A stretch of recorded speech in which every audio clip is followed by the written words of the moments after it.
अच्छा ठीक है, हवा मेरी, आसमान तुम्हारा, पहाड़ मेरे, रास्ते तुम्हारे, नदियां मेरी, झरने तुम्हारे। नहीं नहीं, रहने दो, इनको भी बांट दिया तो सुकून कहां मिलेगा। আজ আমাদের ঠিকানা কলকাতা থেকে প্রায় 250 কিলোমিটার দূরে ঝাড়খণ্ডের অন্যতম উল্লেখযোগ্য শহর ঘাটশিলা। আজ আমরা এই ব্লগে দেখে নেব সেখানকার কিছু উল্লেখযোগ্য দর্শনীয় স্থান, যা তোমরা একদিনের ছুটিতেই ঘুরে দেখতে পারবে।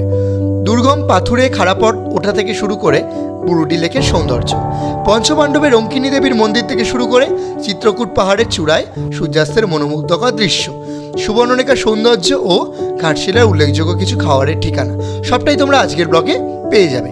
তো আর দেরি না করে শুরু করা যাক আমাদের আজকের ব্লগ। ও হ্যাঁ, আমার পরিচয়টা তো দেওয়া হলো না। নমস্কার সকলকে, আমি Sourav, welcome to our new blog. তো চলো শুরু থেকে শুরু করা যাক। ভোর তখন প্রায় 3:30, বেরিয়ে পড়লাম নতুন এক অভিজ্ঞতা সঞ্চয়ের উদ্দেশ্যে। রাস্তাঘাট শুনশান, দু একটা বড় বড় লরি ও একটা দুটো বাইক হুশ হাস করে পাশ থেকে বেরিয়ে যাচ্ছিল। কোনো রিক্সা বা অটো না থাকায় হেঁটে হেঁটেই পৌঁছে গেলাম সোনারপুর স্টেশনে। সেখানেই মিট করলাম ম্যাডামের সাথে। সোনারপুর থেকে 4:09 ফার্স্ট ডায়মন্ড হারবার লোকালে করে আমরা বেরিয়ে পড়লাম। আধ ঘন্টা বাদে শিয়ালদা স্টেশনে নামলাম। সেখান থেকে বাস ধরে হাওড়া ব্রিজ ক্রস করে নেমে পড়লাম হাওড়া স্টেশনে। একটু অপেক্ষা করার পর নোটিশ বোর্ড ফলো করে বুঝলাম আমাদের ট্রেন 19 নম্বর প্ল্যাটফর্মে দিয়েছে। ওখানে সবার সাথে মিট করে কিছুক্ষণ ওয়েট করার পর বহু প্রতীক্ষিত জনশতাব্দী এক্সপ্রেস এসে পৌঁছালো। ট্রেনে উঠে যে যার নিজের সিটে বসে পড়লাম। প্রায় ঘন্টা 3 জার্নি। বাইরের প্রকৃতি দেখতে দেখতে ও সকলের সাথে গল্প করতে করতে কীভাবে কেটে গেল বুঝতেও পারলাম না। সকাল তখন প্রায় 10:30। ট্রেন এসে থামলো ঘাটশিলা স্টেশনে। স্টেশনের কাছেই মেন রোড থেকে অটো ভাড়া করে আমরা পূর্ব পরিকল্পিত আনন্দিতা প্যালেস হোটেলে উঠলাম।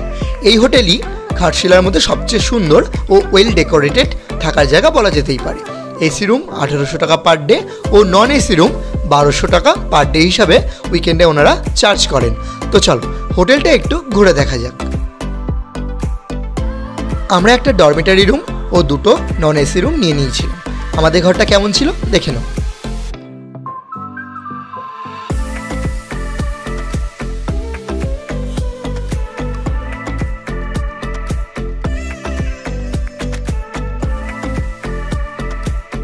এই হোটেলে থাকার জন্য অন্যতম বড় কারণ হলো ছাদ থেকে দূরের ঝাড়খণ্ডের পাহাড় দেখা যায়, যা কিন্তু দেখতে বেশ ভালো লাগে। ফ্রেশ হয়ে গিয়ে আমরা বেরিয়ে পড়লাম ঘাটশিলার উল্লেখযোগ্য কিছু স্থান ঘুরে দেখবার জন্য। পার পার্সন হিসেবে সাইট সিনের অটো ভাড়া পড়েছিল 200 টাকা। তো আমরা হাইওয়ে দিয়ে এগিয়ে চললাম আমাদের প্রথম ডেস্টিনেশন ধারাগিরি জলপ্রপাত দেখতে যাব বলে। দুপাশের প্রকৃতির অপূর্ব সৌন্দর্য ও ধরিত্রীর বুকে সবুজের সমারোহ দেখতে দেখতে মনটা যেন শান্ত হয়ে উঠল। দু চোখ ভরে আস্বাদ নিলাম প্রকৃতির মনোমুগ্ধকর পরিবেশের। প্রায় আধ ঘন্টা পর অটো এসে থামলো ধারাগিরি ওয়াটারফলসের কাছে, কিন্তু কিছুটা পথ হেঁটে গিয়ে তবেই গন্তব্যে পৌঁছানো সম্ভব হবে। তো চলো আর না কথা বাড়িয়ে তোমাদের দেখিয়ে দিই আশেপাশের সৌন্দর্য।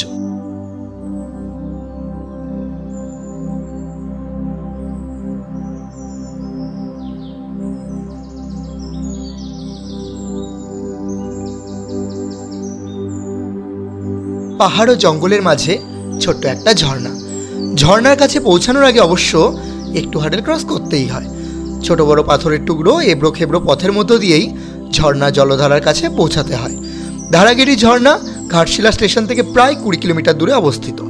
মেনলি বর্ষার সময় জলের ধারা ভালোই গভীর হয়, এমনি সময় ফোটা ফোটা হিসাবেই জলের ধারা নিচে নেমে আসে।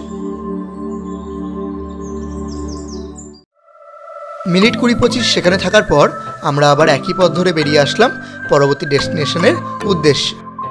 রিজার্ভড অটো করে এবার আমরা চলে এলাম বুরুডি লেকে। আমি কিছুই বলবো না, তোমরাই জায়গাটার সিনেমেটিক বিউটি এনজয় করো।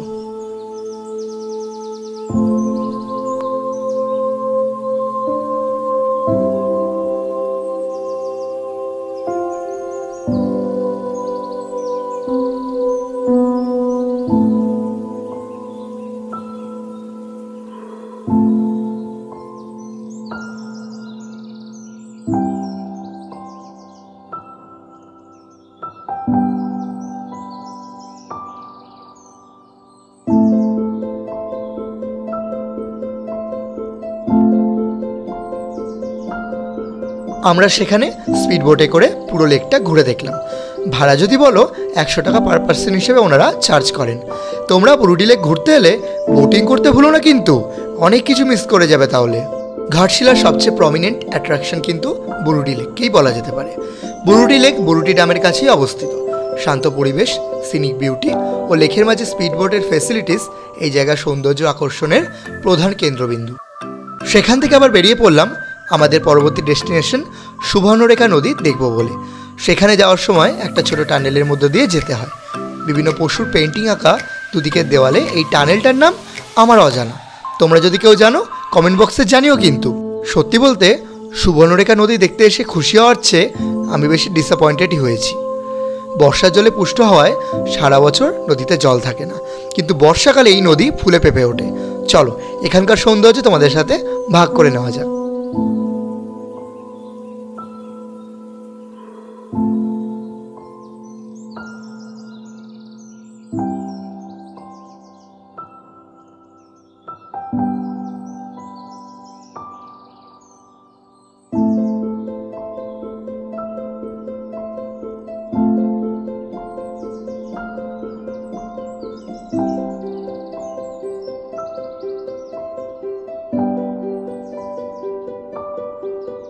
সুবর্ণরেখা নদী দেখার পর এবার পৌঁছে গেলাম আমরা চিত্রকূট পাহাড়ের নিচে। সঞ্চারীকে দেখো জাস্ট, দুলতে দুলতে আরামসে ও উঠে গেল।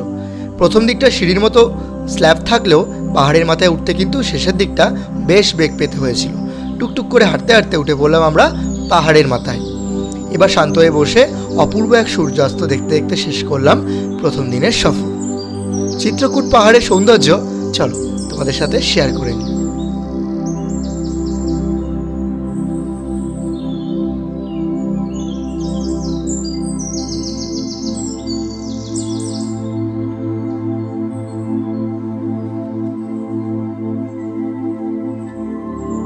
এরপর হোটেলে ফিরলাম। কিছুক্ষণ রেস্ট নিয়ে ঘুম থেকে উঠে সন্ধ্যাবেলা চা কফি খাবো বলে বেরিয়ে পড়লাম। প্রথমেই চলে এলাম বোম্বে চৌপাটি বলে এখানকার ফেমাস আইসক্রিম শপে। টেস্ট ওয়াইজ আইসক্রিম বেশ ভালো লাগলো। সেখান থেকে চলে এলাম নারায়ণ চাট থেকে ফুচকা খেতে। তারপর আমাদের ইচ্ছা হলো কফি খাবো বলে চলো সফটি কর্নার বলে খুব কাছেই একটা কফি শপ ছিল, সেখানেই আমরা কফি ও সফটি নিয়ে নিয়েছিলাম। সত্যি বলতে আমার জীবনে one of the best coffee আমি সেদিনই খেয়েছি।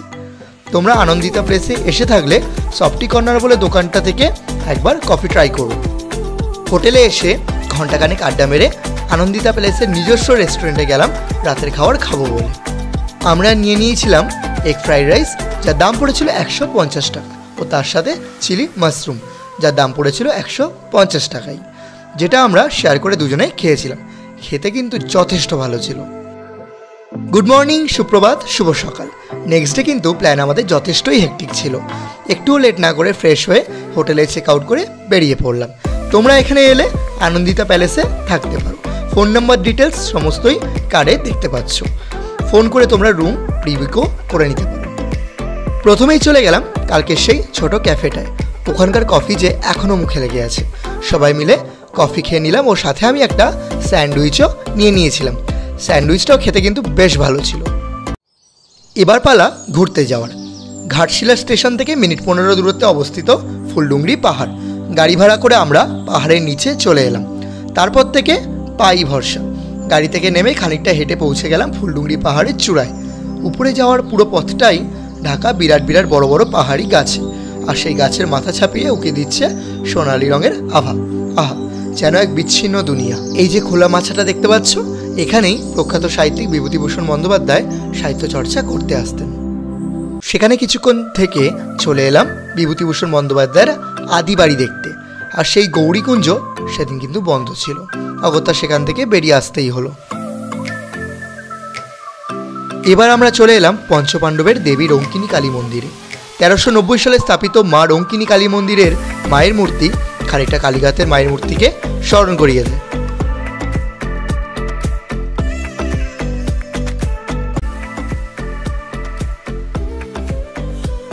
সেখান থেকে খানিক এগিয়ে দেখা মিলল সুদূর প্রসারী পাহাড়ের। কি অপূর্ব দৃশ্য বলে বোঝানো সম্ভব নয়। চারিদিকে সবুজের সমারোহ। সুবর্ণরেখার সুদূর প্রসারী বিস্তৃত শুকনো পাথুরে মাটির পিছনে পাহাড় যেন হাতছানি দিয়ে ডাকছিল।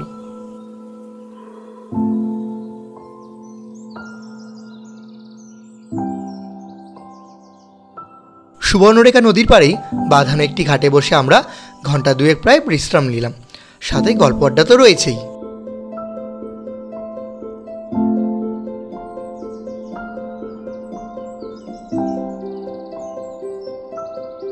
শোনা যায় মা রঙ্কিনী দেবীর পূজারী তান্ত্রিকেরা এখানে বসে তন্ত্র সাধনা করেন সন্ধ্যার পর।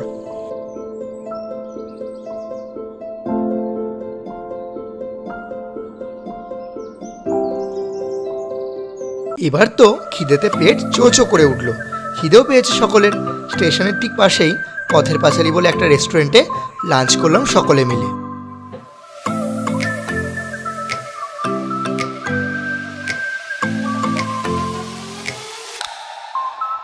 দুপুরে চিকেন মিল নিয়ে নিয়েছিল, যার দাম পড়েছিল 160 টাকা। খেতেও কিন্তু বেশ ভালো ছিল। এবার ফেরার পালা। সত্যি বলতে সকলেরই মন কিন্তু একটু খারাপ হয়ে গিয়েছিল। আবারও back to the old life. শহরের ভিড়ের মাঝে আবারও মিশে যেতে হবে।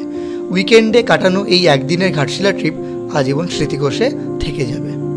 তো আজকের মতো এটুকুই। ব্লগটি ভালো লাগলে আমাদের ফেসবুক পেজটি ফলো করে দিও ও ইউটিউব চ্যানেলটি সাবস্ক্রাইব করতে ভুলো না যেন।